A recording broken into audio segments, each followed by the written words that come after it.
네, 시청자 여러분, 구독자 여러분, 100원, 200원 후원해 주시는 후원자 여러분들께 감사의 말씀을 드리면서 오늘 방송을 이제 비가 오는데 좀 이게 시원한 감으로 해보겠습니다.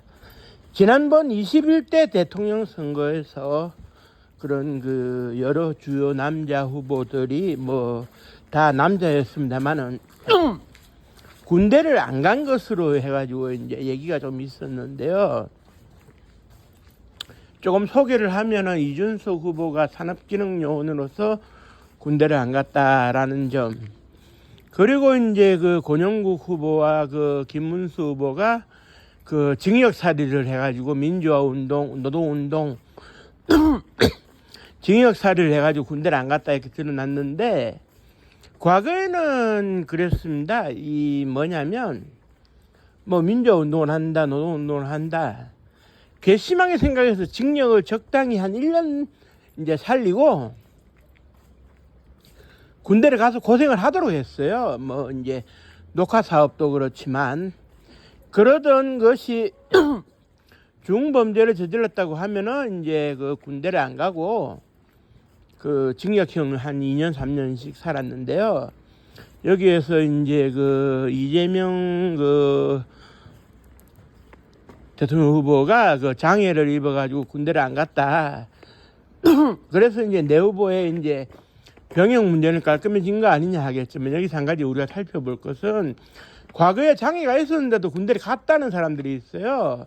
그런데 장애를 입어가지고 군대를 안 간 그 이재명 지금 대통령이죠. 어떻게 되느냐? 이게 이제 핵심인데, 이제 그 1983년도에 대한민국의 장애인 제도가 시작이 됐고요.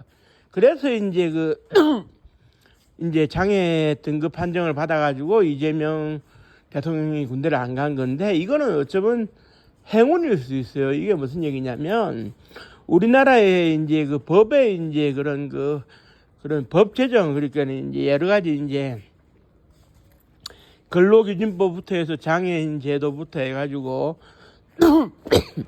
뭐 상속세 관련된 법이라든지 이런 게 많지 않습니까? 이런 법들에 대해 가지고 간단하게 살펴볼 필요가 있는 게, 1955년도에 이제 그 근로기준법을 시작으로 해가지고 법이 하나하나씩 제정이 되는데, 국무위원들이 이런 법은 만들어야 된다 이제 건의를 하면 대통령이 얘기를 합니다. 우리 형편에 그런 법이 가당키나 하냐? 그런데 이런 법들이 무수히 제정이 되는 이유는 뭐냐면, 뭐 국민들이 혜택을 보든 안 보든 이게 중요한 게 아니에요. 이재명 대통령이 그 당시에 이제 면제를 받을 수 있었다, 이게 중요한 게 아니고 장관들은 입장을 생각하는 겁니다. 뭐냐면, 전 세계가 지켜보는 가운데 남북 대결의 상황에서 뭐랄까 시행을 하든 안 하든 북한에도 있는 제도가 우리한테 없다면 전 세계에 망신살을 뻗칠 것이다 라는 우려. 그런데 1982년도 83년도에 무더기 입법이 진행이 됩니다. 그래서 들리는 얘기로는 뭐 정확치는 않습니다만은, 국가안전기획부의 그 노신영 안기부장이 야당의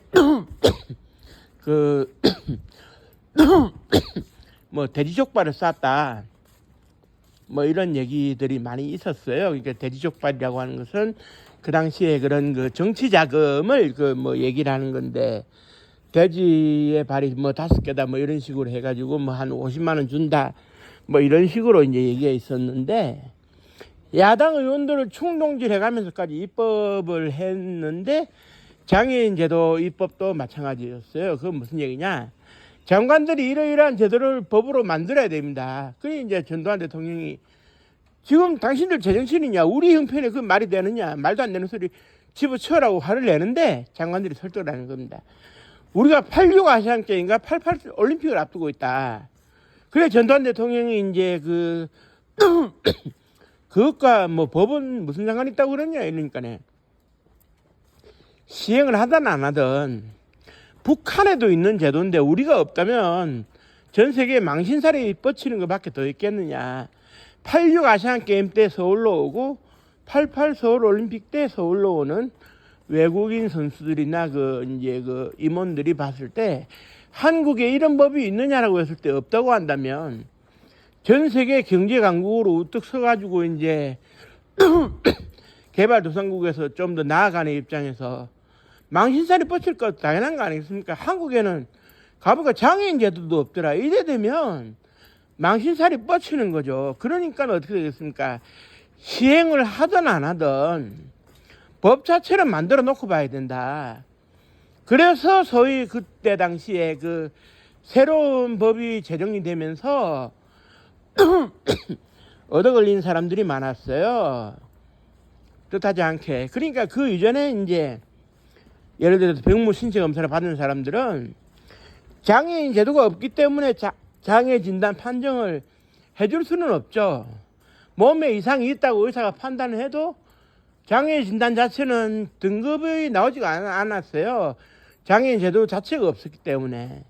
그래서 뭐 무시되고 이제 군대를 가야 했었는데 83년도에 장애인 제도가 생기면서 장애가 있던 사람들이 혜택을 보게 됐는데 이걸 그 소위 그때 당시에 야 이거 얻어 걸렸네 이런 얘기를 참 많이 했어요. 참 많이 했는데 그 무더기 입법에는 그 후과가 따릅니다. 제대로 시행할 생각을 안 하고 단순히 외국에 이런 법이 있다는 것을 보여주기 위해서 우리도 서구 선진국들과 다르지 않고 이런 법이 있다는 것을 보여주기 위한 입법이라는 것은 결국 한계가 있어요. 지금도 마찬가지입니다.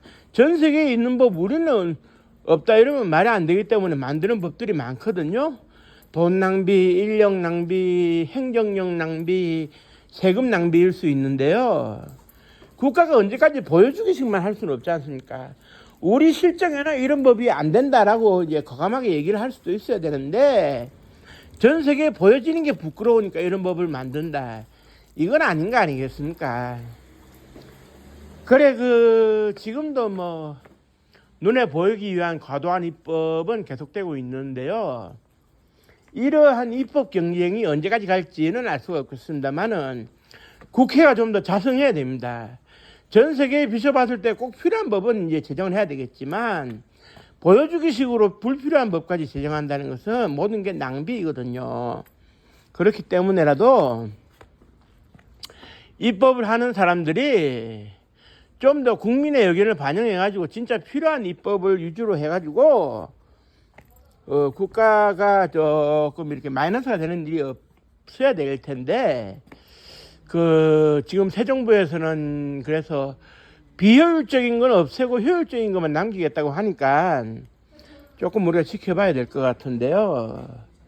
그 정부가 바뀌었다고 해가지고 하루아침에 모든 게 달라지지는 않습니다만은 점진적으로 바뀔 수 있게끔 국민들이 두 눈 무릅뜨고 지켜봐야 되지 않을까. 그래서 국회를 좀 더 채찍질해야 되지 않을까 생각을 하고요. 그 앞으로는 좀 더 효율적인 법과 제도가 이제 구축되기를 바라는 마음 간절하고요. 오늘 비 오는 날 비 피해 없도록 조심하시고요. 좋은 밤 되시고요. 나가실 때 구독 한 번만 눌러주시고 가시면 고맙겠습니다. 감사합니다. 고맙습니다.